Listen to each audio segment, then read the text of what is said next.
지금 대통령님께서 입장하고 계십니다.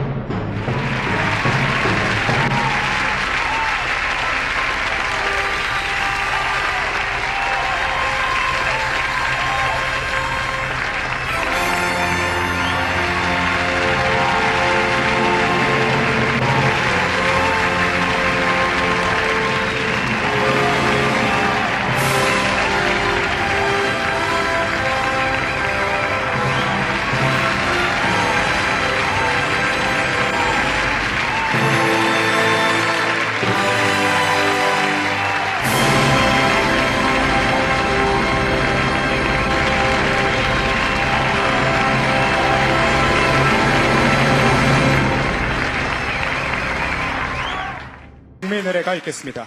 모두 국기를 향해 주시기 바랍니다. 국기에 대하여 경례.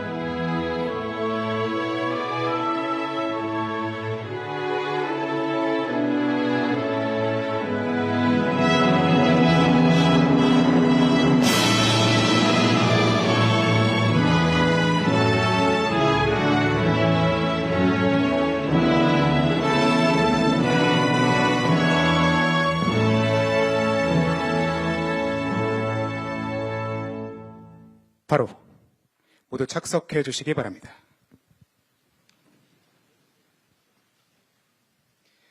이어서 예비 공직자로서의 다짐을 담은 신임 관리자 과정 교육생들의 동영상을 시청하시겠습니다.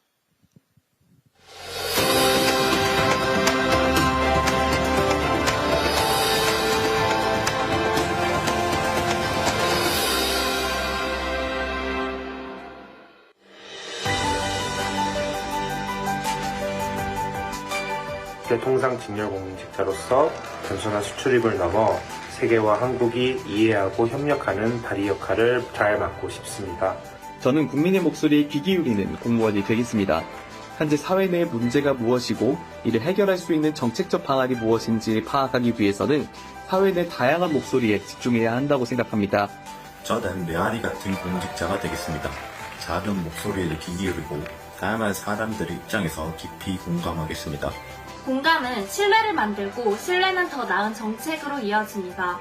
저는 국민의 삶 가까이에서 진심을 다해 듣고 따뜻한 마음으로 실천하는 공직자가 되겠습니다.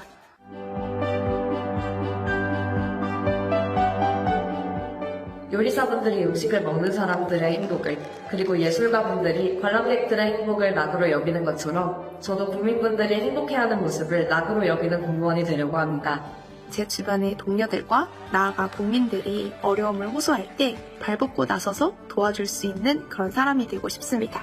제가 하는 일이 사회의 따뜻한 변화를 이끌어 모든 이가 존중받고 행복한 사회로 나아가는 데 기여하길 바랍니다.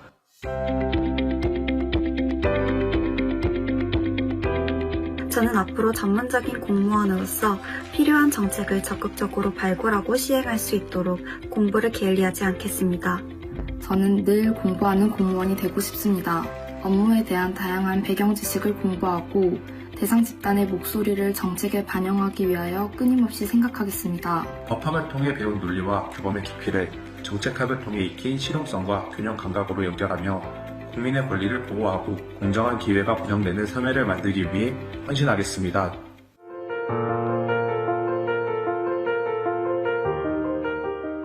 저는 해야 할 일에 책임감을 가지고 발로 뛰는 공무원이 되려고 합니다. 제가 어느 자리에 있든지 간에 제가 맡은 소임을 묵묵히 성실하게 수행하는 공직자로서의 제 자신을 다짐합니다. 처음부터 완벽하진 않겠지만 매 순간 겸손한 배움의 자세로 책임을 다하겠습니다. 공부할 때 가졌던 간절함을 공직에 가서도 잊지 않고 국가와 국민을 위해 일한다는 책임감과 자부심을 가지고 끊임없이 노력하는 공무원이 되겠습니다.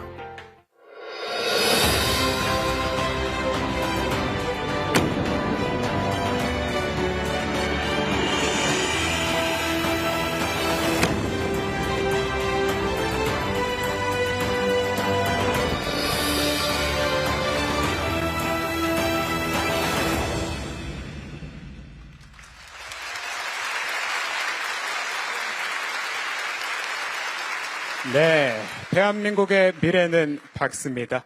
예비공직자로서의 굳은 결심이 느껴지는 동영상이었는데요. 여러분 다시 한번 우리 교육생들에게 격려의 박수 부탁드립니다.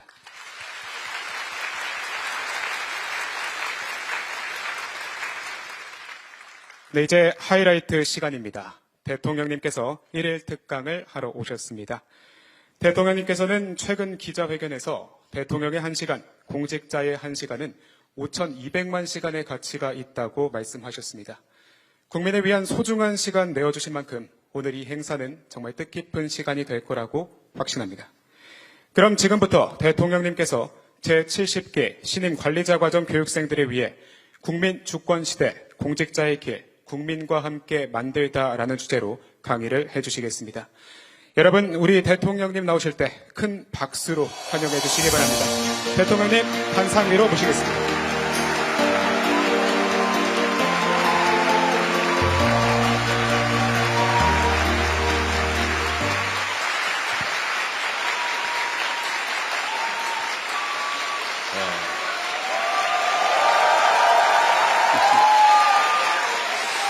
자, 우리 진짜죠? 네. 우리 교육생 여러분, 5급 공채 시험 과거에 우리가 시험 볼 때는 이제 행정고시, 지방고시 이렇게 불렸는데 어쨌든 대한민국의 주요 공직자로서 새로운 출발을 맞이하게 된 것을 진심으로 축하드립니다. 진짜입니다.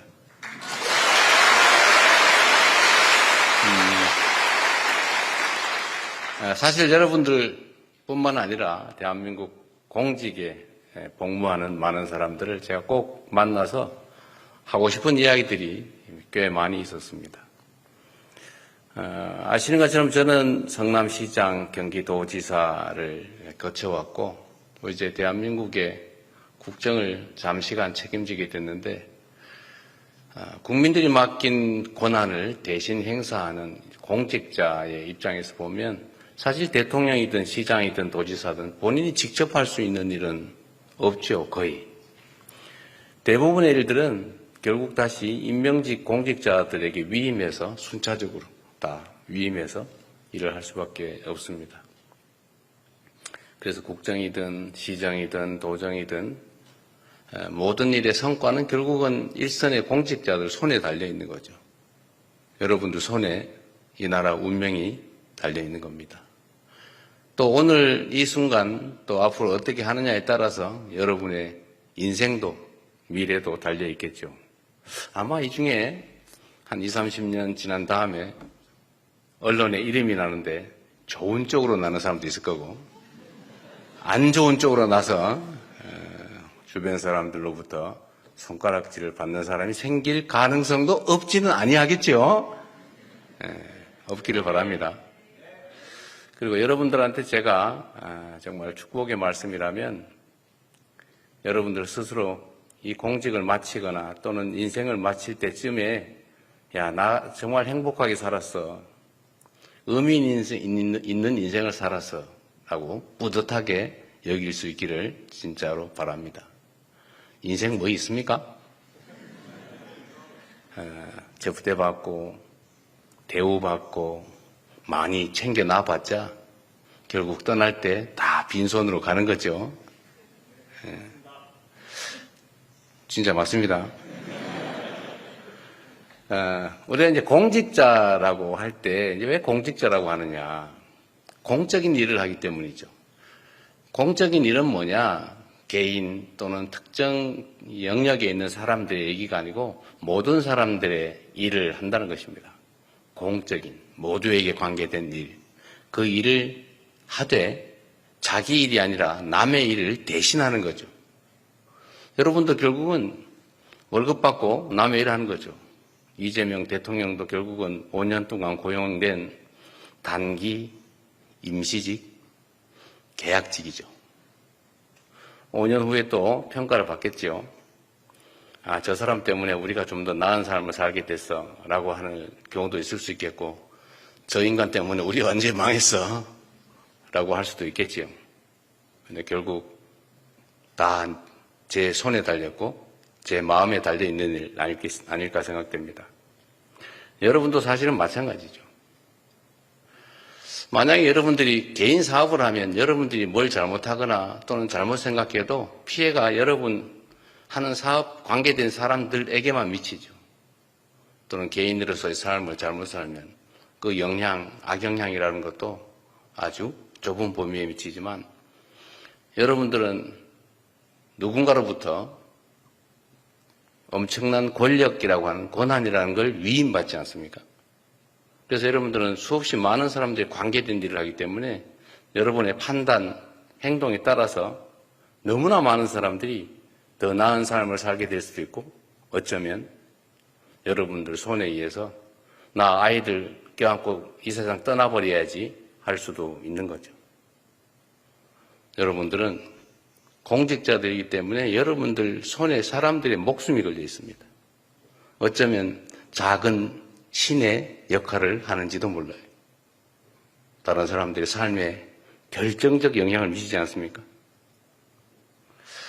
우리가 권력이라고 하면 뭔가 폼나는 거, 뭔가 남들한테 우월적인 거 이렇게 생각하지만 틀린 말은 아니죠. 그러나 더 중요한 건 여러분들 다 배운 거잖아요. 권력이 뭐예요? 나의 의지를 타인에게 강제할 수 있는 힘, 그걸 권력이라고 하죠. 여러분들은 그걸 가지게 된 겁니다. 대신에 이 권력이라고 하는 데는 똑같은 양의 책임이 부과돼요. 음지만큼 양지가 있는 거죠. 세상에 공짜가 어디 있습니까? 여러분들한테 월급을 주면서 권력을 맡길 때 다 목표하는 바가 있죠. 이유가 있죠. 내 삶을 좀 더 낫게 해달라고. 우리가 국가 공동체라고 하는 것을 구성하는 이유가 뭐겠어요? 혼자 살면 편하죠. 간섭받지 않고. 그러나 함께 사는 것이 혼자 사는 것보다 더 낫기 때문에 함께 사는 것이고, 그래서 많은 사람들은 물론 여러분도 국민의 일원이지만 더 나은 삶을, 더 나은 세상을 만들어 달라고 힘들게 번 돈 떼서 세금도 내고 우리가 가진 고유한 권력을 국가에 맡기고 그 권력에 복종하지 않습니까? 누가 그런 얘기 했다는데 제가 보면 거의 거짓말일 것 같긴 한데, 대한민국에 2025년에 뭔가 위대한 새로운 일이 벌어질 것이다. 그랬다는 유튜브 방송이 있었죠. 유튜브 맹신자는 아닙니다. 그냥 좋은 건 보는 거죠. 여러분도 작년에 합격해서 이제 올해 대한민국의 중간 관리자, 주요 공직자로 새로운 인생을 시작하게 됩니다. 여러분들 손에 2025년부터 새롭게 시작하는 대한민국의 운명이 달려 있습니다. 여기 계신 많은 분들, 저는 어떤 생각으로 공직을 시작했는지 잘 모르겠어요. 만약에 돈을 벌어야지 생각했다면 공직은 빨리 그만둘수록 행복해질 수 있습니다. 공직은 명예로울 수 있죠. 내가 더 많은 권력을 가져야지 생각하면 공직을 하기보다는 정치를 하는 게 훨씬 나을 것 같아요. 아마 짧은 시간 안에 내가 이거 왜 하고 있지? 라는 생각이 들 가능성도 없지는 않습니다. 한 2달 조금 지났는데 지금 벌써 그 생각 드나요? 아니, 있을 수 있어요. 그러나 그 표현을 할 수는 없겠죠. 요즘은 공직하다가 그만두는 사람이 많다고 하더군요. 물론 이제 5급 중간관리자 사무관이라고 하는 거는 좀 다른 공직자들하고 다르긴 하죠. 그리고 이런 거 세상에 새파란 젊은이들한테 남들은 30년 해도 겨우 될까 말까 하는 5급을 달아주고 거기서부터 출발하게 하는 게 맞느냐, 이런 주장도 없지는 않아요. 그러나 저는 필요하다고 생각합니다. 저는 역사적으로 봤을 때 과거 제도가 있던 시대는 흥했고 음서 제도가 횡행하던 시대는 망했다, 이렇게 확신하는 사람이에요. 그래서 훌륭한 인재들을 잘 뽑아서 잘 교육해서 바른 마음으로 국가를 책임질 수 있다면 그 나라가 아주 흥할 수 있을 거다. 여러분도 그 중에 중요한 한 구성원이 될 거다라고 생각하고 여러분들의 합격을, 새로운 공직자로의 출발을 다시 한번 축하드립니다. 박수도 한번 하세요.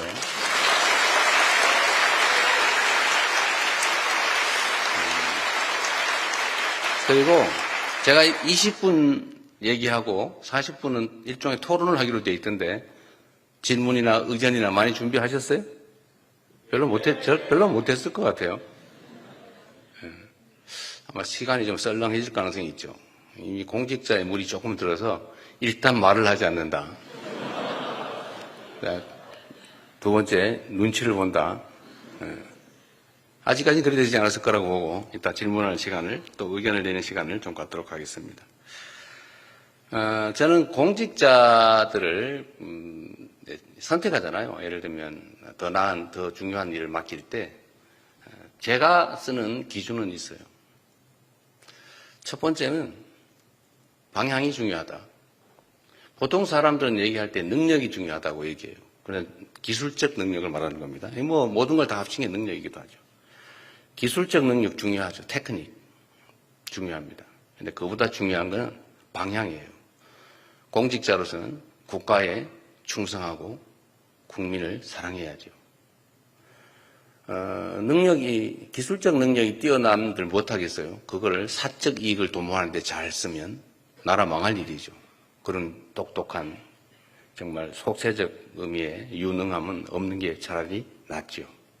그래서 방향이 중요하다. 국민 모두를 위한 봉사자, 공직자라고 하는 기본적 자세. 내가 왜 이 일을 하는가? 나라를 위해서. 5,200만의 삶이 내 손에 달려있다. 실제로 그렇죠. 여러분들 학에 따라서 여러분 자신의 삶뿐만이 아니라 정말로 많은 사람들의 인생이, 삶이, 생명이 달려 있습니다. 더 나은 삶을 살게 될 수도 있고 더 혹독한 삶을 살게 될 수도 있는데 그야말로 여러분들은 눈도 깜짝 안 하고 손가락으로 까딱까딱하는 이 행동 하나에 엄청나게 많은 사람들의 삶이 달려있다. 이 세상에 운명이 달려있다. 그렇기 때문에 여러분들의 마인드가, 기본적인 마음이, 자세가 정말로 중요하죠. 두 번째로 저는 중요하게 여기는 게 성실함이죠. 뭐 토끼와 거북이 예를 들 필요는 없겠지만 유능하고 아무리 방향이 똑같아도 땡땡이 게으르면 그 무슨 소용이 있겠어요. 부족해도 최선을 다하는 사람이 훨씬 더 훌륭한 공직자일 겁니다. 뭐 사람이 어떻게 완벽하겠어요. 다 모자란 게 있죠. 그 특장점들이 있는데 그 특장점을 잘 찾아서 성실하게 최선을 다하는 게 정말로 중요하겠다라는 생각이 듭니다. 그리고 마지막이 테크닉이죠. 기술을 끊임없이, 역량을 끊임없이 개발해야죠. 똑같은 조건에 똑같은 상황에서 똑같은 물건을 파는 똑같은 가게 주인인데 누구는 흥하고 누구는 망합니다. 여러분들 혹시 식당 많이 가죠? 식당 갔을 때 제일 많이 보는 데가 어디예요? 가서 예를 들면 여러분의 판단이나 기분에 가장 크게 영향을 미치는 요소가 뭡니까? 음식의 양인가요? 음식의 품질? 뭐 그럴 수도 있죠. 종업원의 자세? 주인의 태도? 더러운 화장실? 아마 제일 영향을 크게 미치는 건 더러운 화장실이 아닐까 싶은데 그런 거죠. 똑같이 출발했는데 길게 보면 한 번 접촉하고 한 번 경험할 때마다 조금씩 잃는 사람이 있어요. 그런데 한 번 접촉하고 한 번 행동하고 한 번 실행할 때마다 조금씩 더하는 사람이 있습니다. 플러스를 해가는 사람, 마이너스를 만드는 사람. 처음엔 차이가 거의 나지 않죠. 그런데 이게 나중에는 철길 쭉 갈라지는 것처럼 천지 차이를 만들어낼 겁니다. 아마도 여러분들 한 10년, 20년, 지금 생각하면 10년 무지하게 길게 생각되지만 사실 지나고 보면 순식간이죠. 근데 10년, 20년 지나고 보면 누군가가 여러분을 선택하거나 여러분들도 선택할 때가 오는데 그게 그때 잘한다고 되는 게 아니다라는 거죠. 이때까지 뭘 했느냐, 어떻게 했느냐가 그때 다 반영이 됩니다. 제가 공무원 인사를 하면서 저는 공무원 인사를 하면서 크게 욕먹어보지 않았는데 이유는 아주 단순해요. 물어보면 됩니다. 누구한테 물어보냐? 동료들한테 물어보면 다 알아요. 그리고 이 동료들한테 권한을 주고, 자, 니네 동료가 지금 승진 대상자가 10명 있는데 한 30명, 50명 되는 동료들, 동일 직급에 동일 직리할 사람들한테 대표를 뽑아봐라. 대표를 뽑아가지고 그 3명 정도를 뽑은 다음에 제가 번호를 매겨라. 승진시키고 싶은 니네 동료 1부터 10명, 15등까지 먹여라. 제가 1.5배를 하게 했거든요. 그리고 이 사람 하면 안 돼 라고 생각되면 끝에서부터 번호를 역으로 떨어질 사람을 번호를 매겨라. 니 같으면은 승진 안 시키고 싶은 사람 순서를 매겨라. 이런 떨어뜨리고 싶은 사람 순서는 거의 하지 않는데 1, 2, 3, 4, 5 순서가 거의 비슷합니다. 거기에 따라 하면 거의 승진 인사가 욕을 먹지 않더라고요. 여러분 동료들이 사실은 여러분들에 대한 평가자들이죠. 지금도 보면 박수 소리 크게 차이가 있죠. 아까 보니까 별로 차이가 없긴 해, 아직까지는. 아마 내가 모르는 미세한 차이가 있지 않을까? 그런 생각이 들긴 합니다. 어쨌든 이 앞으로 긴 공직 생활을 하게 될 가능성이 매우 높은데 그 사이에 그 매 순간순간 스스로의 역량을 키워두세요. 조금씩 쌓입니다. 처음엔 차이가 별로 없죠. 땡땡이 치고 어디 이상한 데나 관심 가지고 세상 사는 사람들의 삶에 관심이 없는 공직자, 끊임없이 세상 사람들을 위해서 내가 뭘 할 수 있을까? 내가 어떻게 하면 더 유용한 도구가 될까? 내가 세상 5,117만 명 대한민국 국민들에게 영향을 미치는 사람인데 내가 어떻게 하면 좀 더 낮게 결과를 만들어낼 수 있을까를 고민하면 실력이 조금씩 느는데 한 20년 지나고 나면 그 차이가 확 벌어져 있겠죠. 우리 올해 임용되는 여러분들은 벌어지지 말고 모두가 승승장구하길 바랍니다. 잘 되겠죠?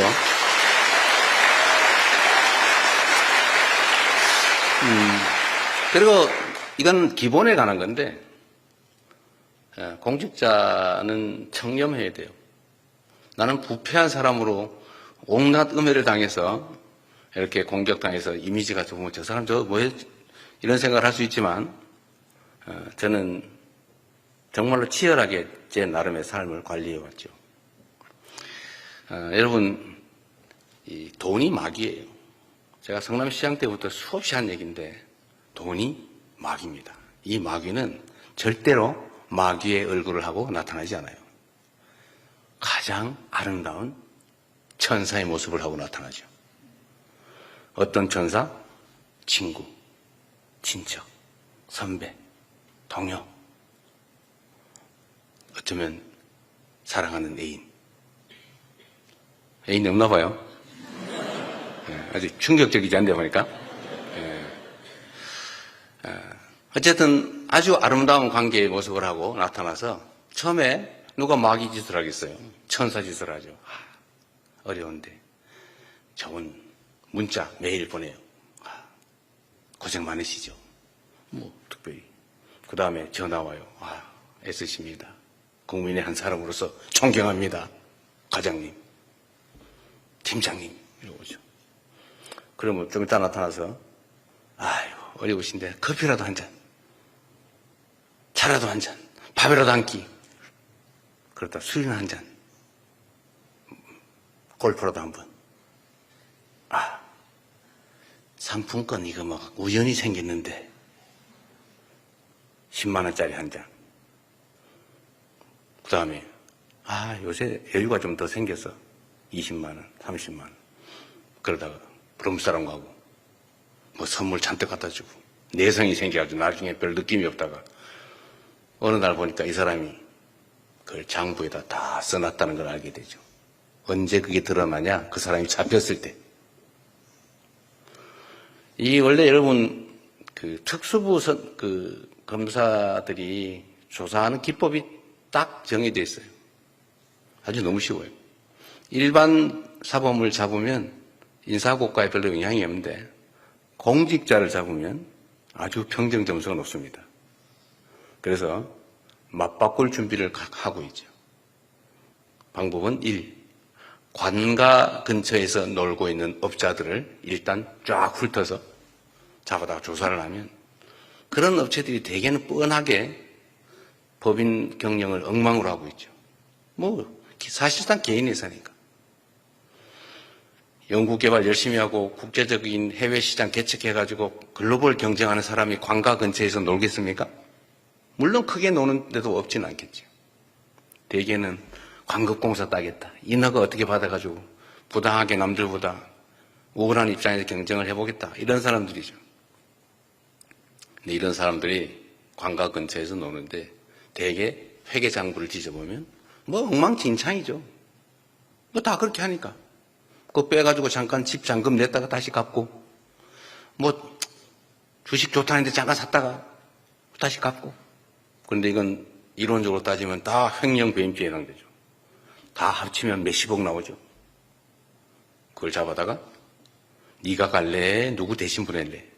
이렇게 물어보면 그때를 위해서 다 준비를 갖추고 있죠. 장부에다가 다 써놨어요. 언제 땡땡 사무관한테 상품권 32만 원 줬더니 엄청 좋아하더라. 장소, 표정까지 다 써놔요.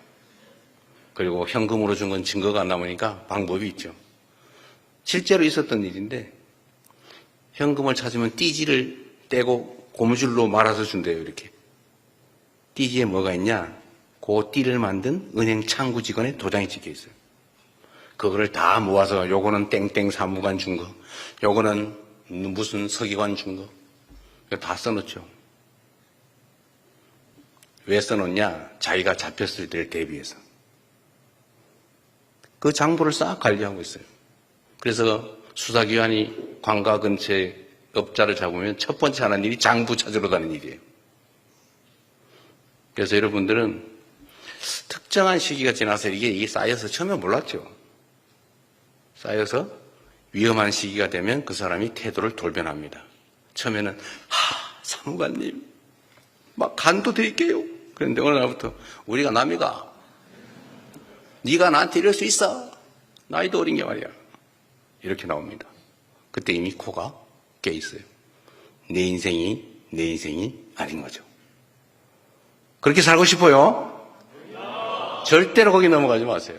문제는 그들도 엄청난 프로들이라는 거죠. 처음부터 그러지 않아요. 그래서 아예 문제될 일을 하지 않는다. 불필요하게 아예 업자는 만나지 않는다. 그게 제일 안전하죠. 그렇다고 할 일을 안 할 필요는 없겠죠. 어쨌든 여러분, 세상이 그렇게 험한 곳이에요. 돈이란 그렇게 무서운 거죠. 부모 자식도 없어요. 많이 봤죠? 저는 변호사를 하면서 부모 자식 간에 돈 때문에 소송하는 거 진짜 많이 봤어요. 이거는 사람이 아니라는 생각이 들 때가 많습니다. 어쨌든 돈은 그렇게 무서운 거니까 막이다 이렇게 생각하고 조심하시면 여러분의 인생이 편해질 수 있어요. 너무 힘든 얘기만 했군요. 여러분들 혹시라도 구렁텅이에 빠지지 말라고 제가 여러분들한테 드릴 수 있는 일종의 선물 같은 거죠. 나중에 생각해 보면 아슬아슬했을 때가 많이 있을 수 있습니다. 저도 그럴 때가 많아요. 제가 딱 시장이 되고 나니까 웬 만나지 않은 사람이 그렇게 많아요. 정말로 많더라고요. 그래서 저를 사랑해서 만나자는 줄 알았어요, 저는. 야, 내가 인기가 엄청 좋구나. 그런데 이 사람들이 만날 때마다 저한테 꼭 뭘 부탁을 해요. 그리고 심지어 이거 쓰시죠? 이렇게.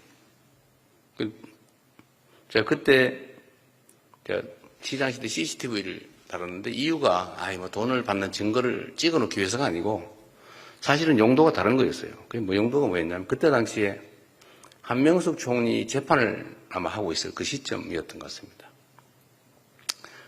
저도 법률가라서 다 재판하면서 먹고 살아왔기 때문에 입증 책임이라고 하는 걸 너무 잘 알고 있죠. 업자가 예를 들면 잡혀가지고 제가요 언제 땡땡 시장 만났는데 그때 봉투에 3천만 원 줬어요 라고 거짓말을 했다고 쳐보세요. 일단 검찰이 증명을 해야 되는데 만약에 그때 그 사람이 나를 만나서 봉투에 100만 원을 넣어서 줬는데 내가 돌려줬다고 생각해 보세요. 받은 건 거의 사실에 가깝죠. 받았다 돌려줬으니까. 밀었으니까. 이게 뭐예요? 돌려줬으니까. 그런데 3천만 원은 아니고 100만 원이다. 300만 원이다. 하여튼 동그라미가 한 개 있냐 없냐 차이죠. 그런데 생각해 보십시오. 나를 만날 이유가 있는 사람이었죠. 실제 만났죠. 그리고 뭔가 부탁을 했어요. 내가 안 들어주긴 했지만. 하여튼 뭔가 나를 줬어요. 그건 팩트예요. 그런데 이제 그다음부터 내가 해야 될 일이 뭐예요? 저는 돌려줬습니다. 그거 알고 보니까 300만 원 밖에 안 됐어요. 저는 거절했습니다. 증명이 안 돼요. 그러면 그 사람 말이 진실이 되는 거죠. 특히 거기에 일정한 의도가 끼어 있다라고 하면 이건 꼼짝없이 당하는 거예요. 그래서 제가 그때 갑자기 무서워져가지고 제가 업자들 경고용으로 제가 언론들 보라고 한 게 아니고 너네는 나한테 거짓말할 생각 꿈에도 꾸지 마라. 내가 다 찍어 놓는다. 만나는 장면을. 저 봤죠? 저 있어요. 온 동네 저 언론에 소문을 냈더니 그게 연합뉴스 뭐 등등에 보도가 되고 난 다음부터 면담 신청이 확 줄었어요. 신통하지 않습니까? 네, 그래서 결국은 제가 돈 받았다는 소리는 안 듣고 살았죠. 다행히 엉뚱한 이상한 소리를 듣긴 했지만 어쨌든 세상은 그렇게 험한 세상이니까 잘 여러분들 지키시기 바랍니다. 그리고 마지막으로 제가 이 말씀을 좀 드려야 되겠는데 여러분들뿐만이 아니라 대한민국 공직자들에게 제가 드리고 싶은 말씀입니다. 공직자들이 어떤 태도로 뭘 하느냐에 따라서 그 나라는 흥하기도 하고 망하기도 해요. 제가 선거 때 선조가 있는 조선은 망했고 똑같은 조선인데 정조가 있는 조선은 흥했다. 열심히 백성을 사랑하고 존중하고 정말로 노비든 평민이든 가리지 않고 유능하면 데려다가 쓰고 그리고 혹시라도 지방 관료들이 백성들 괴롭힐까 싶어가지고 징을 들고 수원에서 서울에서 수원 화성 왔다 갔다 하면서 억울한 백성들은 나와서 징을 쳐라. 그러면 내가 들어줄게. 이렇게 징을 들고 왔다 갔다 했는데 그걸 본 지방 관아의 관리들이 어떤 생각이 들었겠습니까? 내 관아라는 백성이 혹시 가가지고 징을 치는 날 자기가 바로 징을 치는 날이죠. 그래서 그 행위 하나만 가지고도 전국에 아마 지방 관리들이 부정부패로 백성을 괴롭게 한다는 건 꿈도 못 꿨을 거예요. 하다가도 아마 백성들과 혹시 뭐 불편한 거 없으세요? 이렇게 해서 백성들을 위무했겠죠. 그래서 정조는 그 징 한 개, 1년에 한 열흘 화성 한 번 왔다 갔다 하는 걸로 지방 관리들을 전부 제압한 거예요. 딱 이 한 가지의 행동으로. 그래서 여러분들 손에 나라의 운명이, 국민들의 삶이 어쩌면 목숨이 달려있다. 예컨대 안보를 다루는 군인들, 여기는 없지만 그 군인들이 혹시 쓸데없는 이상한 목적으로 불필요하게 전쟁을 하게 자극을 해서 만들었다. 어떻게 됐겠습니까? 수없이 많은 사람들이 직접 목숨을 잃는 건 말할 것도 없고 아마 경제가 폭망을 해서 손가락을 입으로 손가락 빨면서 먹고 살기 어려워서 또 극단적인 선택을 할 수밖에 없는 사람들이 무수히 생겼겠죠. 그 작은 하나의 행동으로. 그래서 공직자들 손에는 정말로 많은 사람들의 삶이 달려 있습니다. 여러분들에게도 마찬가지예요. 여러분들은 더군다나 대한민국 공직자의 중간 관리자, 중간 간부, 사무관으로부터 출발하지 않습니까? 여러분 손에 엄청난 권한이 주어져 있죠. 여러분들 하기에 따라서 대한민국이 흥한 대한민국이 될 수도 있고 망한 대한민국이 될 수도 있습니다. 그런데 문제는 이 공직자들이 일을 할 때 하자면 끝이 없어요. 이 공직의 특성이 그런 겁니다. 이 공직은 정해진 확실한 일이 없어요. 정말로 하자면 막 해도 끝이 없어요. 그런데 안 해도 별로 상관이 없어요. 그래서 공직자들 앞에는 일거리가 산더미처럼 쌓여 있어요. 그래서 저는 이 일 처리의 좀 방식은 각자 알아서 하겠지만 저는 그렇게 합니다. 쉽고 간단한 일부터 빨리 해치운다. 제 책상에는 서류가 쌓여있지 않습니다. 최대한 빨리 내가 할 일을 하고 맡기죠. 이걸 부족하면 보완해가지고 와라. 이건 당신이 알아서 해라. 이거는 된다 안 된다.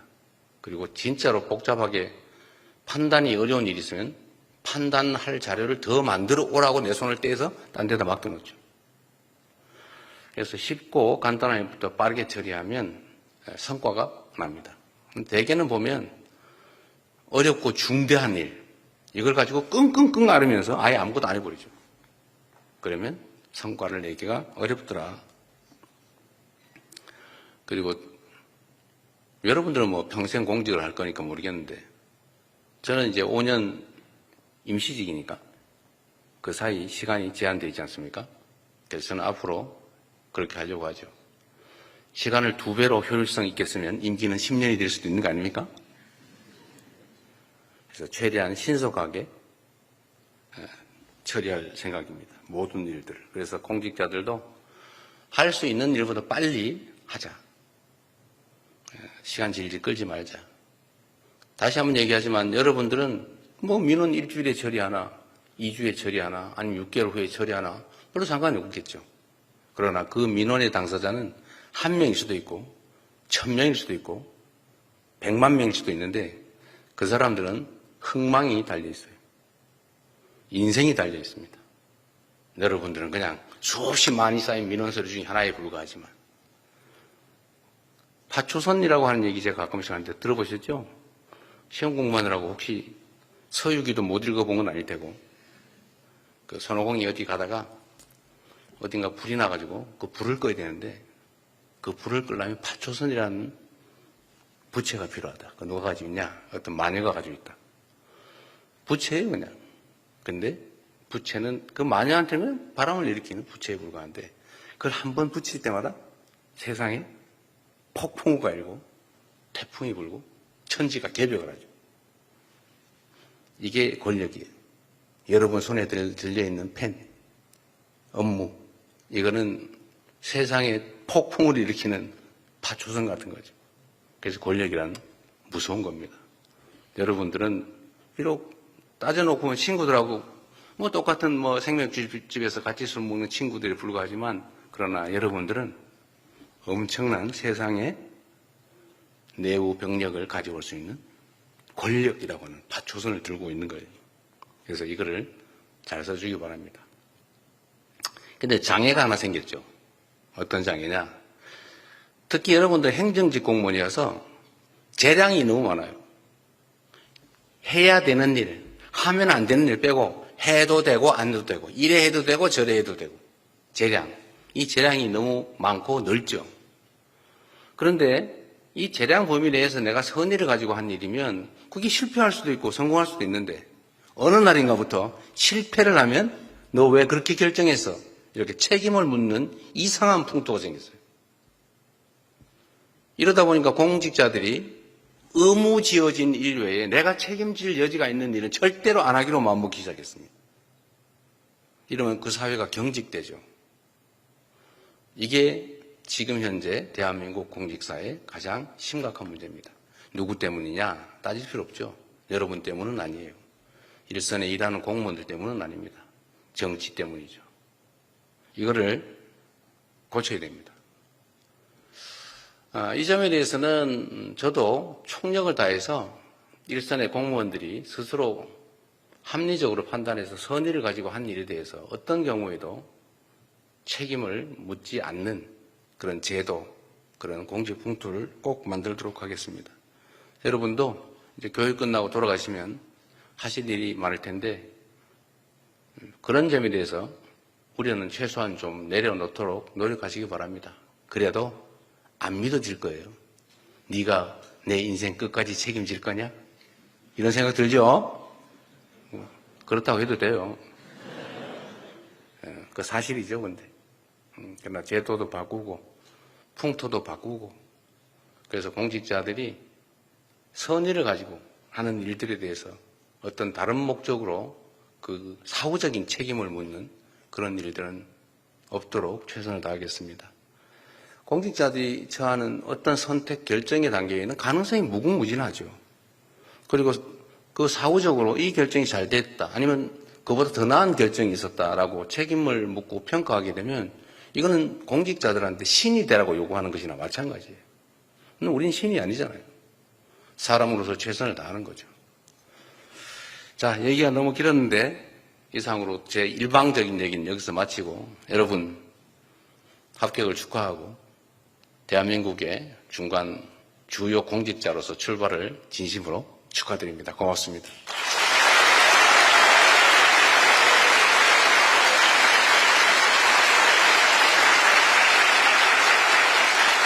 네. 뜻깊은 강의해 주신 대통령님께 다시 한번 감사드립니다. 이후 일정은 비공개 예정이니 기자단 여러분은 협조 부탁드리겠습니다. 그냥 공개해도 되는데요. 예, 그럼 여러분은 어떠세요? 비공개해서 얘기하고 싶으신 분은 공개적으로 얘기한 다음에 해도 되고 지금부터 그냥 비공개하자면 비공개할게요. 어떠세요? 비공개하자. 공개하자. 공개하자. 이거 조금 많은데? 예, 그러면 과반수 의견으로 행사는 공개 행사로 진행을 하도록 하겠습니다. 네, 이후 질의응답 시간이 이어집니다. 네, 대통령님 잠깐 그냥 바로 하시죠, 그냥. 쉬어서 바로 진행하도록 하겠습니다. 예, 대통령님과 함께하는 질의응답 시간 바로 이어지겠습니다. 먼저 제70기 신임 관리자 과정 교육생을 대표하는 의미로 자치회장이 첫 번째 질문 기회를 저희가 드리도록 하겠습니다. 진다영 자치회장님 질문해 주시기 바랍니다. 안녕하세요, 대통령님. 제70기 신임 관리자 과정 자치회장 일반행정 직렬 진다영입니다. 오늘 좋은 말씀 정말 감사합니다. 저희 신입 사무관들이 가져야 할 자세나 마음가짐에 대해 다시 한번 포부를 다질 수 있는 뜻깊은 시간이었습니다. 교육생 305명을 대표하여 다시 한번 감사의 말씀 드립니다.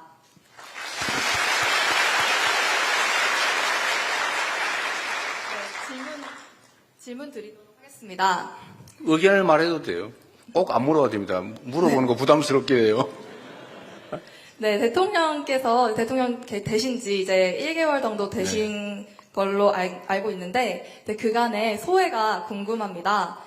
그리고 그 중에 기억에 남는 일이 있으셨다면 듣고 싶습니다. 감사합니다. 가장 평범한, 가장 준비된 질문 같은데 가장 곤란한 질문이네요. 네.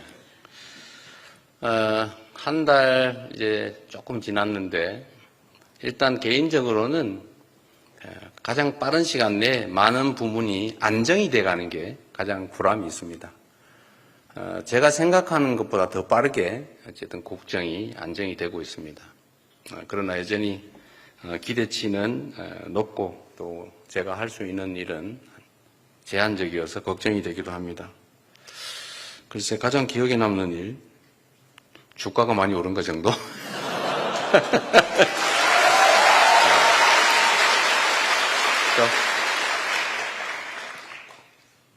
다음, 네. 예, 다음 질문부터는 자유 질문 시간입니다. 질문 있는 교육생은 손을 들어주시고 사회자의 지목을 받으면 본인의 직렬과 이름을 말씀해 주신 후 질문하시면 됩니다. 질문이 아니고 의견을 내도 된다. 예, 의견을 내주시면 되겠습니다. 네, 제 눈에 가장 띄었던 이 교육생, 남성 교육생 세 번째 줄 남성 교육생에게 먼저 질문 기회를 드리도록 하겠습니다. 안녕하세요, 대통령님. 일반행정 직렬 151번 교육생 유현재라고 합니다. 먼저 국민을 위한 소중한 시간 내어주신 점 진심으로 감사드립니다. 제 질문은 지역균형 발전을 위해선 청년이 머무를 수 있는 지역 환경을 조성하는 게 중요하다고 생각합니다. 지역에서 청년들이 학업, 취업, 그리고 정착까지 나아가는 데 있어서 이를 위해 새 정부가 구상 중인 정책 방안은 어떤 것이 있는지 여쭤보고 싶었습니다. 네. 감사합니다. 점점 어려운 질문을 가고 있어요. 우리 대한민국의 문제만은 또 사실 아닌 것 같습니다. 전 세계적인 현상이 이제 성장률이 떨어지고 있는 거예요. 성장률이 떨어진다는 것은 곧 기회 총량이 상대적으로 줄어든다는 얘기고, 기회가 줄어들면 이제 청년들, 새로운 사회 진입 계층인 약자죠. 약자인 청년들이 어려움을 겪게 됩니다.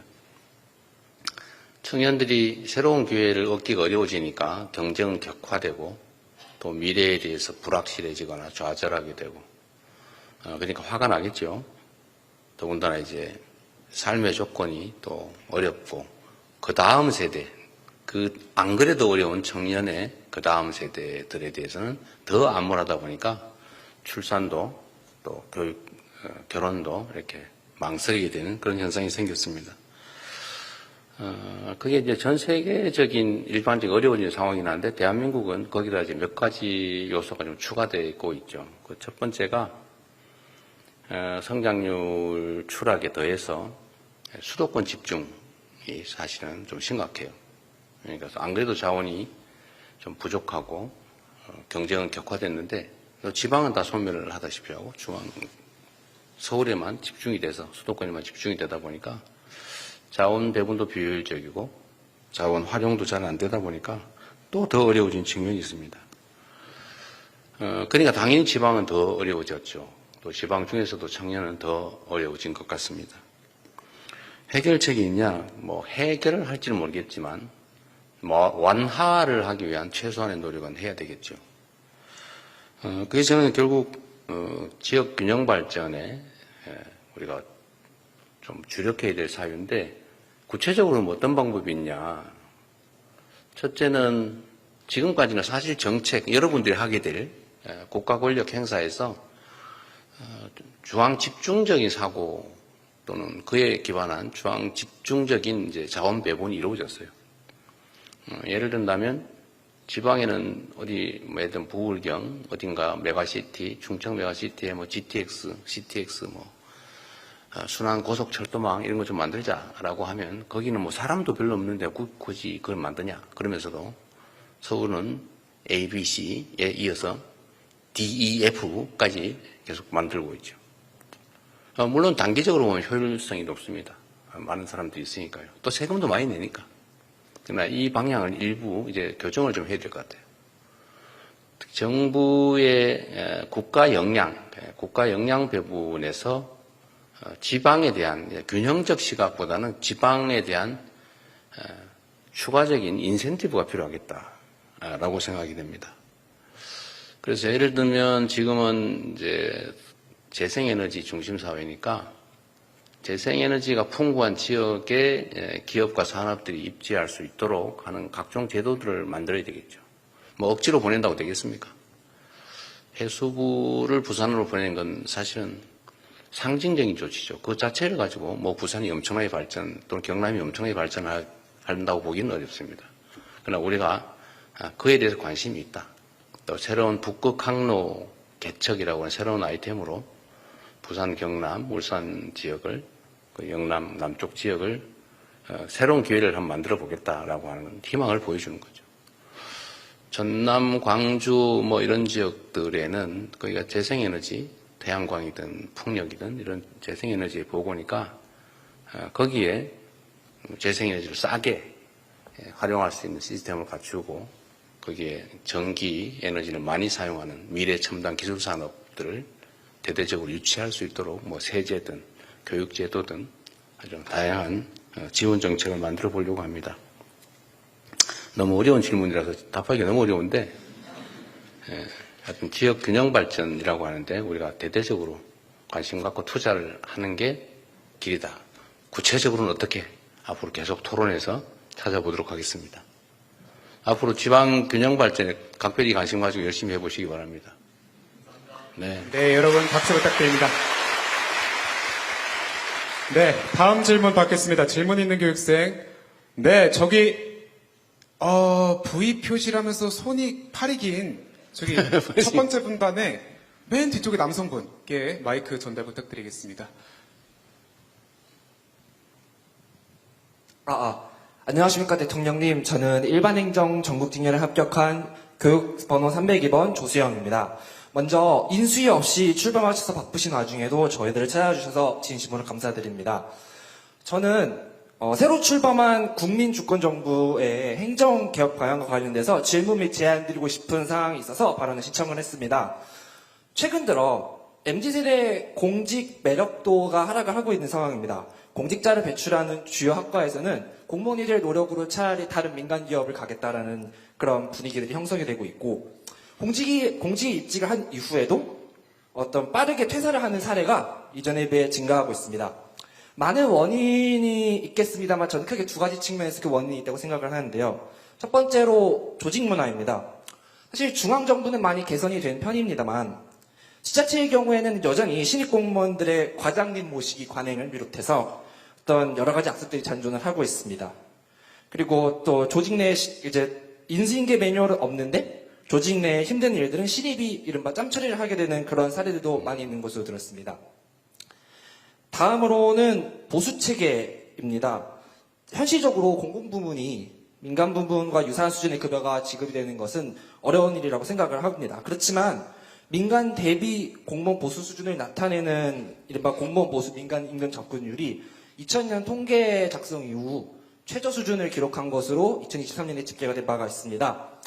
그래서 다년간의 청춘을 투자해서 쟁취한 공직에 대해서, 그리고 국민을 위해 봉사한다는 사명감에 대해서 노력한 만큼의 보상, 그리고 그 가치만큼의 보상이 체계화되는 것이 충분히 저는 기회될 수 있다고 판단이 되는데, 이에 대해서 대통령님의 어떤 문제의식, 그리고 향후 어떤 그런 M세대의 좀 더 친화적인 행정개혁의 방향성에 대해서 궁금합니다. 감사합니다. 네.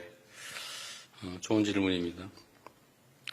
최근에 사무관들은 어떤지 모르겠는데, 구급 합격자들 중에 상당수가 이제 중도 퇴직한다고, 조기에 퇴직한다고 합니다. 구급 공무원들의 임금 수준이 최저임금을 겨우 벗어난 정도, 거의 그에 근접하는 정도라고 하죠.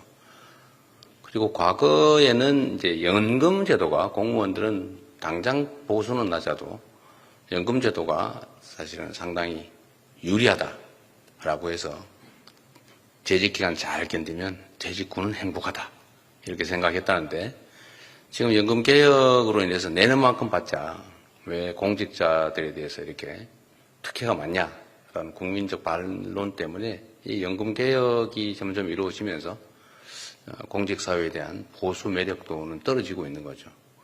그러다 보니까 뭐 연금에 특별한 혜택이 없다면, 보수라는 측면에서 본다면 이 박봉을 견디면서 특히 동사무소 가서 내가 이 고생하면서 내가 왜 버텨야 되냐, 이런 생각이 들 수도 있을 것 같아요. 퇴직자가 많다고 합니다. 어쨌든 뭐 이 점에 대한 저도 문제의식은 가지고 있는데, 문제는 청년 세대들이든 누구든 국민들이 이제 직업을 선택하는 데서 1번 공직자, 2번 공기업, 3번 대기업, 뭐 이렇게 되게 번호가 1, 2, 3 순위가 정해져 있잖아요. 물론 그 순위는 뭐 다를 수도 있겠어요. 그래도 다른 데보다는 나은 편이다. 약간 서글픈 현실이긴 하죠. 어쨌든 청년들의 일자리 문제를 근본적으로 해결하는 게 우선순위 같고요. 공직자들의 처우 개선도 중요한 과제이긴 한데, 그게 우선순위인지에 대해서는 우리 국민들이 공감하기는 그렇게 쉽지는 않을 것 같아요. 그나마 그것도 괜찮은 자리라고 생각되니까요. 사회 전체적으로 우리 개선해야 될 점들이 너무 많다, 그런 생각이 듭니다. 아까 그 표현에도 약간 그런 표현이 있었는데, 쟁취한 공직이라는 표현 하시잖아요, 그죠? 저는 쟁취를 했든지 뭐 쉽게 얻었든 공직 자체의 매력도를 가지고 판단하는 게 더 중요하겠다, 그런 생각이 들어요. 나름의 의미를 공직 자체에서 찾아야지, 뭐 높은 보수, 다른 일반 기업에 비하면 별로야 라고 생각하면 사실 공직에 대한 매력을 느끼긴 쉽지 않을 거예요. 아까 제가 말씀드렸잖아요. 돈을 벌려면 기업으로 가는 게 좋겠다, 창업을 하는 게 낫겠다. 그리고 또 한 가지 이런 것도 있어요. 대한민국의 우수한 자원들이 지나치게 공직으로 너무 몰린다는 지적이 있습니다. 사실 여기 행정고시 오신 여러분들 대단한 사람들 아닙니까? 스스로? 체면 차리시는 거예요? 엄청난 거죠, 사실은.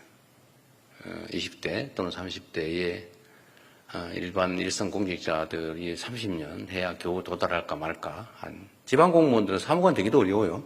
사실은 뭐 중앙 공무원들은 좀 다르긴 한데 지금 9급에서 출발한 기초단체 공무원들 사무관 되는 게 꿈이라서 어떤 아주 나쁜 단체장 만나면 뇌물 주고 막 이러죠.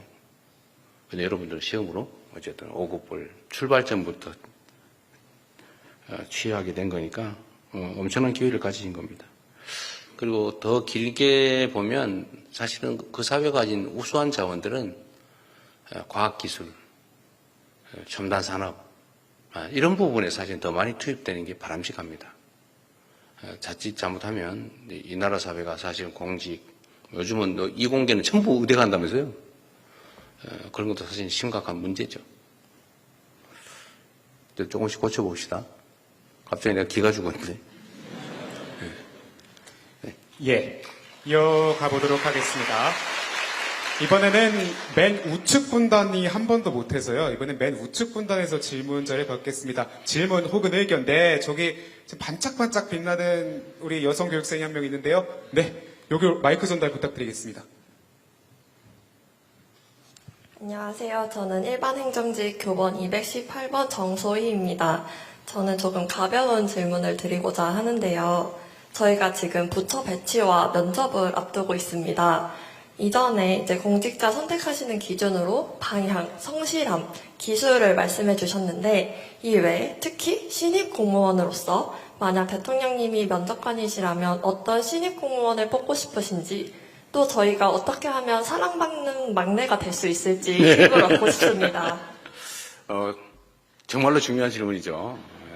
근데 우리 정소희 예비사무관은 아마 많은 사람들이 선택하려고 노력할 것 같습니다. 네.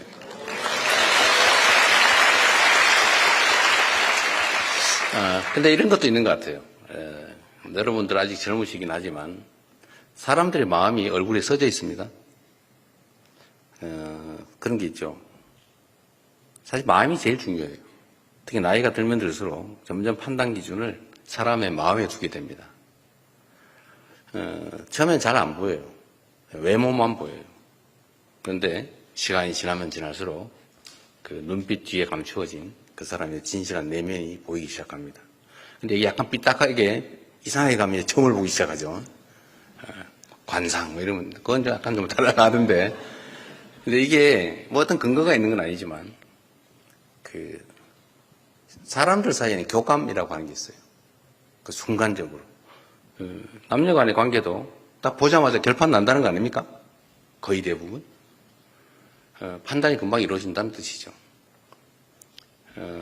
강아지도 자기를 좋아하는지 싫어하는지를 압니다. 제가 오늘 아침에도 제 아내하고 좀 그것 때문에 갈등이 조금 있었는데 얘가 제 아내한테만 자꾸 가는 거예요. 약간 섭섭했는데 뭐 그럴만 하겠더라고. 맨날 밥 주고 데리고 노는 게 제 아내니까 저는 가끔씩만 보고 그러니까요. 근데 사람은 오직하겠어요. 사람들도 마주 얼굴 탁 대하면 딱 눈에 띄거나 느낌이 있어요. 근데 그건 결국은 뭐냐? 뭐 테크닉으로 되는 건 아니에요. 마음이죠. 아까 제가 말씀드린 선한 마음, 공직자로서의 책임, 이런 걸 아마도 공직을 오래 한 여러분의 선배들은 느낌이 있을 겁니다. 그러면 뭐 객관적인 데이터는 다 있죠. 시험 성적, 뭐 이런 건 다 있는 거죠. 근데 점점 아마 지나고 나면 점점 더 이렇게 마인드, 무슨 생각으로 정말 열성을 다할 사람인가를 더 보게 됩니다. 도움은 전혀 안 됐겠지만 네, 이걸로 답을 대신하겠습니다. 네, 박수 부탁드리겠습니다. 네, 여러분의 공직에 가서 사랑받는 방법까지 가르쳐 주셨습니다. 네, 이어서 다음 질문 받겠습니다. 네, 조금 더 적극적이어야 제가, 예, 파마도 하시고. 예, 대통령님께서 지목해 주신 분께 네. 제가 발언권을 드리도록 하겠습니다. 파마 하신 것 같은데. 그죠? 적극적인데, 맞습니다. 네. 안녕하십니까, 대통령님. 저는 교육행정직렬 유찬휘라고 합니다. 교육행정, 네. 네, 제가 만약 옳다고 생각하는 정책이 있을 때 그걸 추진하고 싶은데 국민들이 반대하는 경우가 앞으로도 많을 거라고 생각이 네. 됩니다. 그런 경우에 이거를 제가 잘못했구나라고 생각하고 굽어야 될지 아니면 폐기를 가지고 뚝심을 가지고 밀어붙여야 될지 고민할 경우가 많을 것 같은데 그 대통령님께서 지금까지 겪어오신 여러 공직 경험을 통해서 저희가 타산지석 삼을 수 있도록 경험을 공유해 주시면 감사하겠습니다. 그 정말로 중요한 질문이죠. 정말로 앞으로 많이 맞닥뜨리게 될 일일 겁니다. 저도 수없이 많이 맞닥뜨리고 있는 일이기도 하죠. 그런데 저는 집단지성에 대한 신뢰가 높은 사람이에요. 모르는 것 같지만, 안 보고 안 듣는 것 같지만 국민들은 다 보고 듣고 있죠.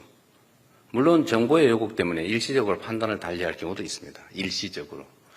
시간이 걸리지만 결국은 다 제자리 같다고 믿고 있고 갈 거라고 생각합니다. 내가 생각하는 좋은 정책인데 국민들이 아니면 구성원 다수가 반대한다고 하면 다시 한번 자신을 되돌아보는 게 더 빠르지 않을까 싶어요.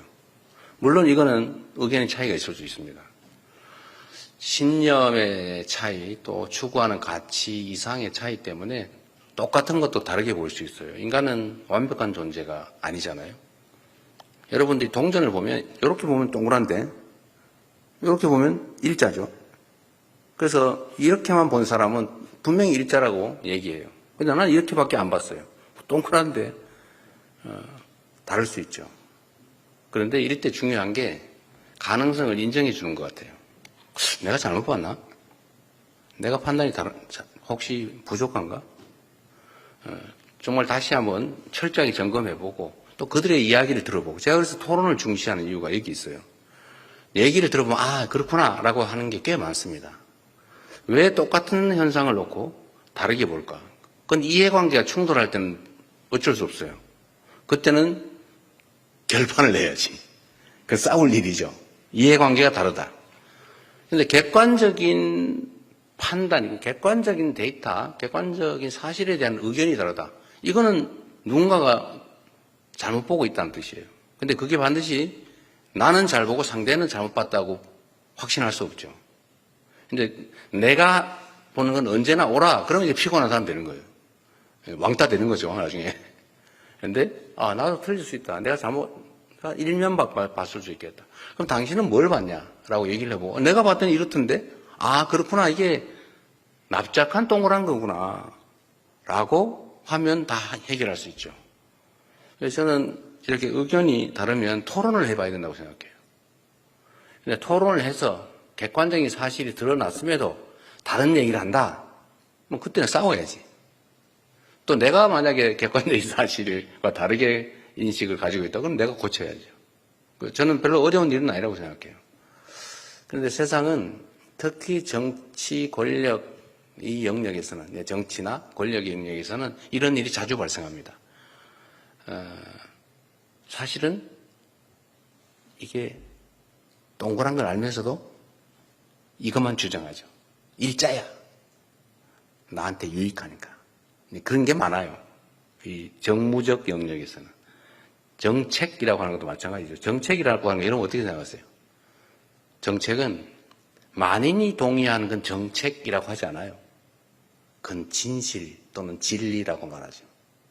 정책이란 기본적으로 의견이 다른 거예요. 그래서 정책이라고 해요. 책. 다른 게 너무 당연한 거예요. 조정해야죠. 이해를 통해서 오해가 있다면 오해를 걷어내면 상당 정도를 붙일 수 있죠. 그런데 여기서 더 이상 안 붙어요. 이해관계죠, 그때부터는.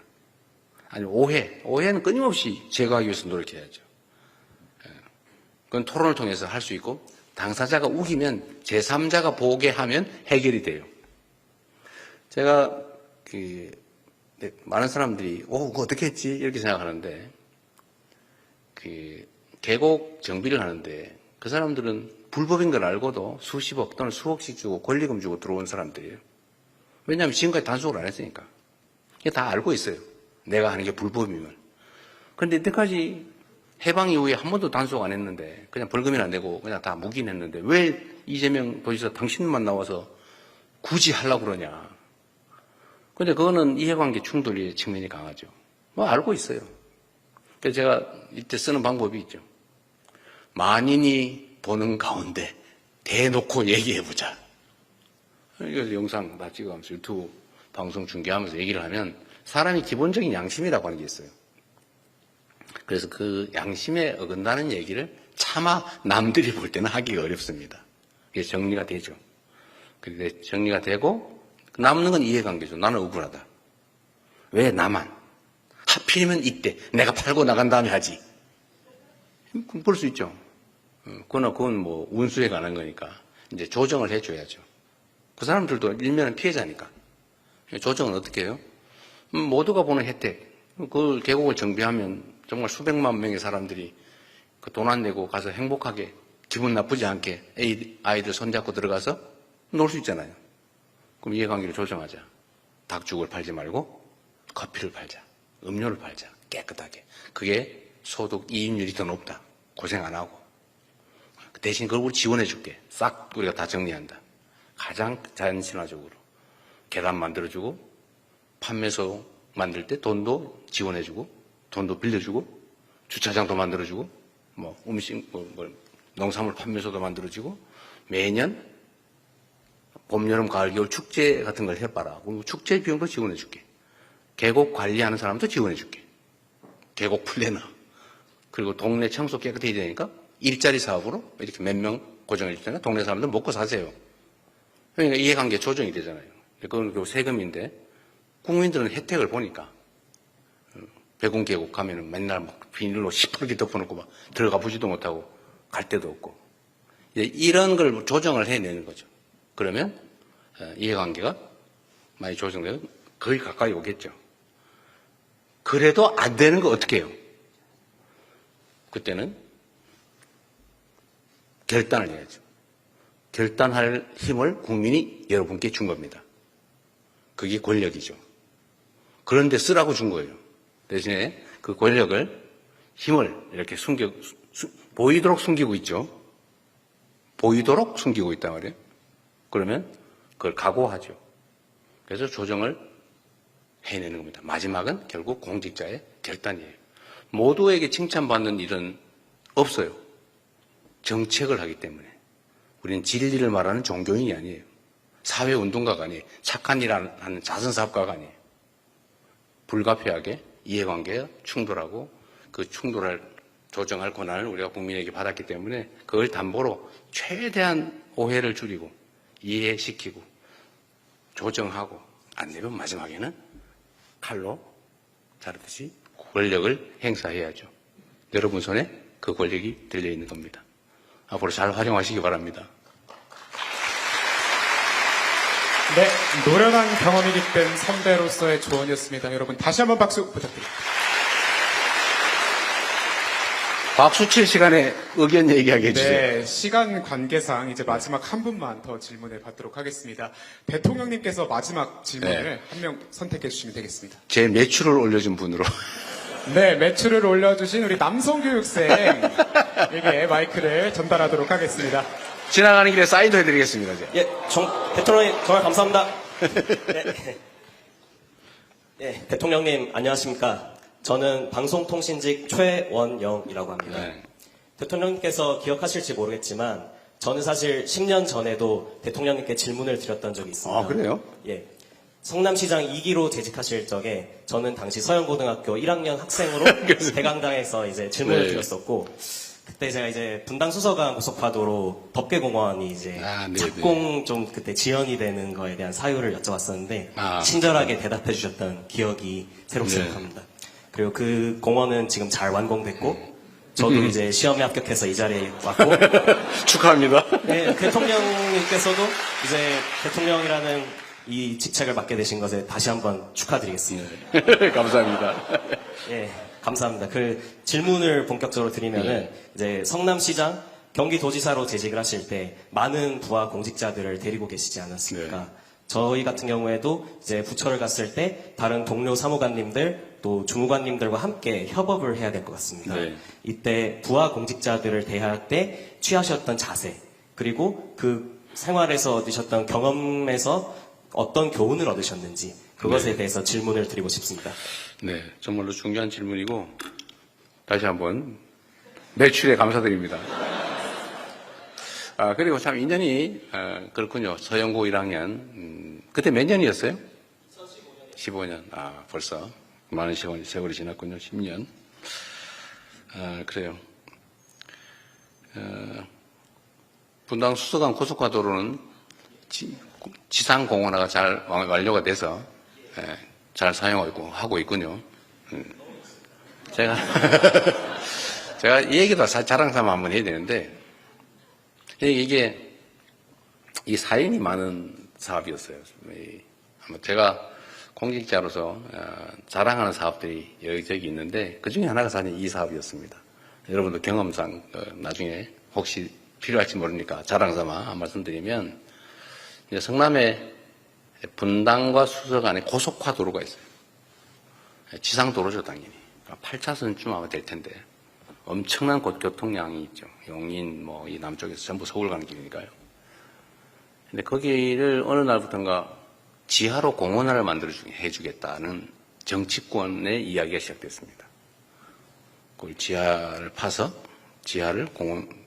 도로를 지하로 만들고 위를 공원으로 만들어주겠다.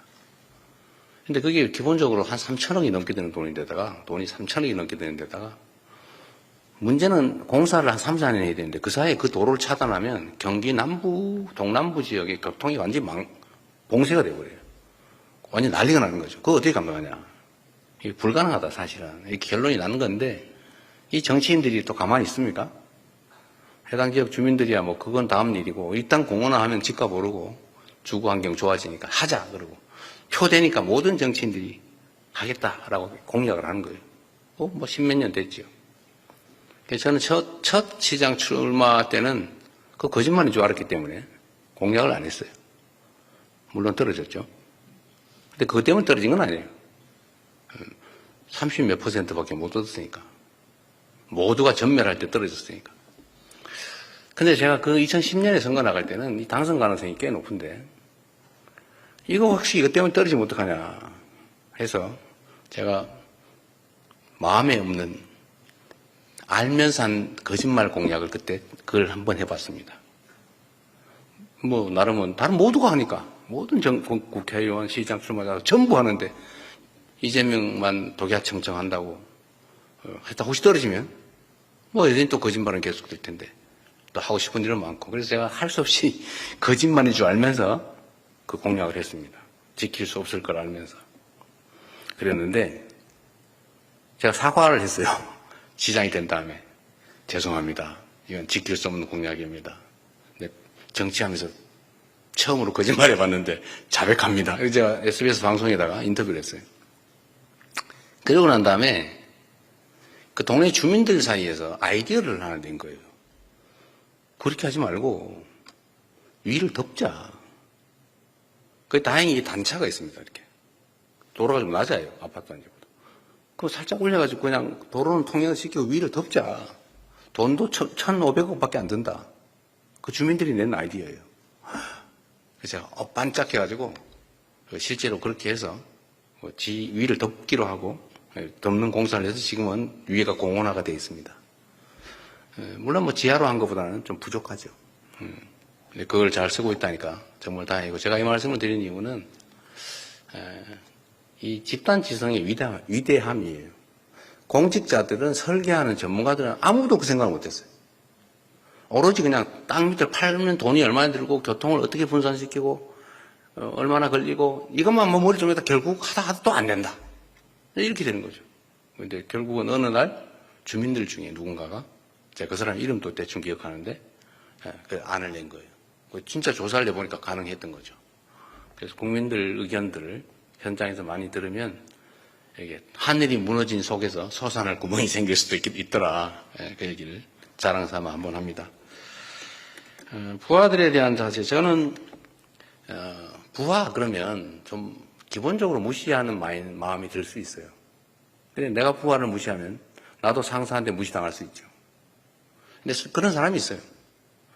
근데 위를 존중하되 굴욕적이지 않고 아랫사람을 대하되 비하하거나 하대하지 않고 존중하면 나도 존중받습니다. 그리고 그게 사실 힘은 거기서 나와요. 저는 어떤 회의를 하거나 이럴 때 간부만 오게 하지 않아요. 가능하면 국장한테 보고를 받으면 국장이 솔직히 뭘 알아요? 제가 물어보면 몰라요. 그냥 슬쩍 거짓말해요. 아, 거의 그렇습니다. 대충 대개. 제가 그러면 혼내죠. 거의라니. 겁니다라니. 제가 그런 회의하면 제가 국무회의에서도 한번 뭐라고 그랬는데 그런 얘기 하지 마라. 모르면 모른다고 해라. 어떻게 장관이 또는 국장이 어떻게 다 알아요? 그 저는 모르는 게 당연하니까 물어본 건데 모르면 무슨 큰 난리는 나는 것처럼 슬쩍 거짓말을 해요. 그렇게 하지 말고 모르는 건 너무 당연하다. 대신에 모르면 모른다고 하고 다음에 알아서 알려주는 게 그게 행정이 똑바로 되는 거지. 대충 떼어놓고 나중에 그 수습하고 그러면 안 된다. 왜? 개인 사업이 아니니까. 개인 사업도 그렇게 하면 망한다. 공무니까. 대신에 저는 다 부하 직원들 다 오라고 해요. 국장이 오면 잘 모르겠으면 자신 없으면 과장 다 데리고 100% 파악하고 있으면 모르겠으면 팀장도 데리고 와라. 팀장도 100% 모르겠으면 그 실무자 데려와라. 기한한 실무자. 그 얘기하면 되잖아. 뒤치로 앉아있다가 모르면 얘기해 주면 되지 뭐. 뭐라고 아는 척 합니까? 모르는 게 너무 당연한 거예요. 어떻게 국정을 다 알겠어요? 어떻게 국장이 온갖 과에 있는 온갖 팀에 있는 그 모든 자세한 일을 알겠어요? 모르는 게 너무 당연하지. 아는 척 할 필요 없다. 그래서 그 존중해 주는 거죠. 그리고 일선의 실무자가 제일 중요하잖아요, 사실은. 여러분, 그런 얘기 있는데, 대한민국에서 제일 힘센 기관이 검찰청이었잖아요. 그죠? 아니에요? 여러분 아직도 뭐 그런 걱정 안 하고 사세요? 네, 다행이네. 대한민국에서 제일 힘센 기관이 이제 검찰청이라고 보통 얘기를 했는데, 검찰청에 가면 제일 무서운 사람이 누군지 아세요? 그런 얘기가 있었습니다. 이 진실인지 아닌지 모르지만 그냥 하는 얘기니까 상징적인 예니까 이거 가지고 뭘 또 꼬투리 안 잡으면 좋겠어요. 수위. 옛날 말로 수위. 그 진짜 무서워요. 거기 입구를 지키고 있는데. 근데 그 사람들이 결국은 이미지를 결정을 하죠. 어느 건물에 대기업 거기 가는데 그 앞에 지키는 경비원, 그 경비원 태도를 보고 그 이미지가 확 결정나 버리지 않아요? 더군다나 국민들은 어떤 정책을 접해도 간부부터 접하지 않아요. 그 실무자부터 접촉하죠. 그 실무자의 표정, 태도, 이게 모든 이미지를 결정해버리죠. 그래서 이 실무자가 정말 중요해요. 그래서 저는 실무자라고 해서 계급이 높으냐 낮으냐가 뭔 상관이 있어요? 똑같은 사람인데 똑같이 가정에서 존중받는 가장일 것이고 똑같이 대한민국의 주권자고. 그런데 계급이 높고 낮은 게 뭘 중요합니까? 제 목표 중에 우리 여기 같이 온 참모들도 가끔씩 듣는 얘기인데 자꾸 저는 어디 가면은 자리 놓고 막 서로 막 양보하고 막 밀고 막 이쪽 앉으세요. 그런 거 하지 마라. 제가 목표 중에 하나는 의자에 계급을 없애는 거예요. 그 아무 데나 편하게 앉으면 되지 뭐. 그것도 하나의 이제 조직 문화죠. 사람이 귀하다. 계급에 높고 낮은 게 뭐 그리 중요하냐. 역할 분담이니까. 높은 사람이 아니라 직급이 높은 사람은 역할이 넓은 거죠. 똑같은 국민의 대리인, 국민으로부터 유인받은 정복이다. 그렇게 생각하면 부하들한테 인기도 좀 얻을 수 있지 않을까. 아까도 얘기했죠. 부하든 상사든 강아지도 다른 사람이 무슨 마음을 갖고 있는지를 다 아는데 사람이 모르겠어요. 결국 마음을 읽죠. 느낌으로. 잘 해주면 잘 대접받을 수 있습니다. 앞으로 공직사회 마지막이라니까 행복한 공직사회 되기 바랍니다. 축하드립니다. 고맙습니다. 네, 아쉽지만 질의응답 시간을 마치도록 하겠습니다. 이상으로 모든 행사도 종료하겠습니다. 대통령님 먼저 이석하시겠습니다. 모두 일어나셔서 큰 박수로. 잠깐만, 하나 제안 하나 있는데 우리 단체 사진 하나 찍읍시다. 예, 대통령님과 함께 여기 앉아있으면 되잖아요, 그죠? 찍겠습니다, 여러분. 그리고 그거 나 사인해드릴 때 가져오세요. 여기 앉으면 되지. 여기 앞에서 찍으면 되겠죠. 네, 네, 교육생들은 잠깐 착석해 주시기 바랍니다. 네.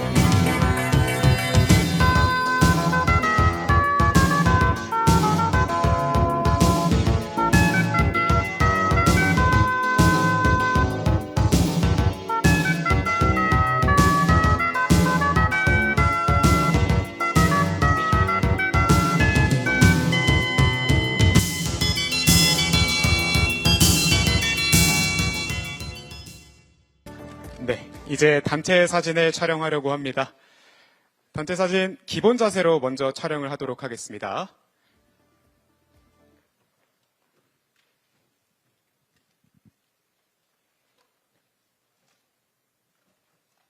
네, 촬영 됐을까? 한 컷만 더 찍겠습니다. 화이팅 한번 할까요? 그러면 너무 구리다고 하셔서 그러면은 예, 하트, 손하트, K하트로 한번 해보도록 하겠습니다. 대한민국 예비사무관 화이팅 이렇게 한번 해봐도 괜찮을까요? 예, 그럼 대한민국 예비사무관 화이팅 하면서 하트 내밀도록 하겠습니다. 하나, 둘, 셋. 대한민국 예비사무관 화이팅! 네, 감사합니다. 네, 그럼 대통령님께서 먼저 이석하시겠습니다.